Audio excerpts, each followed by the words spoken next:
Hello everyone, সকলে কেমন আছো? তো বেশ কিছুদিন পর আবারও চলে আসলাম ছাদ বাগানের আরও একটি নতুন ভিডিও নিয়ে। ভিডিওটি মহালয়ার পরের দিনে। মহালয়ার বেশ কয়েকদিন আগে গিয়েছিলাম মাসির বাড়ি। এরপর মাসিদের ছাদে গিয়ে দেখি সেখানে নতুন দুটি রঙের দোপাটি ফুলের অনেকগুলো গাছ রয়েছে। গাছগুলি দেখে তো আমার খুব পছন্দ হয়ে গেল। ভাবলাম এই দুই রঙের দোপাটি তো আমাদের ছাদ বাগানে নেই, মাসির কাছে আবদার করে বাড়ি ফেরার আগে যদি দুটি গাছ নিয়ে যেতে পারি তাহলে খুবই ভালো হয়।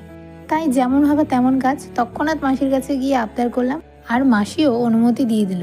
এরপর গাছগুলি ব্যাগে ভরে সোজা নিয়ে আসলাম বাড়িতে। এ বাবা, দেখেছো কি কাণ্ড! গল্পের তালে তালে তো তোমাদের বলতেই ভুলে গেছি ফুলগুলি কি কি রঙের ছিল। একটা তো দেখতেই পেলে গোলাপি, আর একটা ছিল বেগুনি রঙের। এরপর গাছগুলি এনে সোজা দিলাম মায়ের হাতে। গাছগুলি দেখে তো মা খুব খুশি। আসলে মা ভাবতেই পারিনি যে গাছগুলো আমি নিয়ে আসতে পারবো। তো যাই হোক, এরপর গাছগুলি মায়ের হাতে দিয়ে বললাম, মা ঝটপট গাছগুলি লাগিয়ে দাও, গাছগুলির অবস্থা কিন্তু একদমই ভালো নয়। তো সেই মতনই মা নতুন টব রেডি করে গাছগুলি তাতে লাগানো শুরু করে দিয়েছে।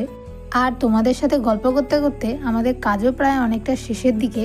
তো এরপরের গাছটিও মা লাগিয়ে নিচ্ছে। দোপাটির মনে হয় 4টি গাছই এনেছিলাম। মা ভাবছিল গাছ দুটিকে আলাদা আলাদা করে লাগাবে, কিন্তু আমি বললাম যে মা, গাছগুলির অবস্থা তো একদমই ভালো নয়, আর আলাদা করতে গেলে যদি শিকড় ছেড়ে যায়, তারপরে যদি গাছগুলো না হয় তখন আরেক সমস্যা।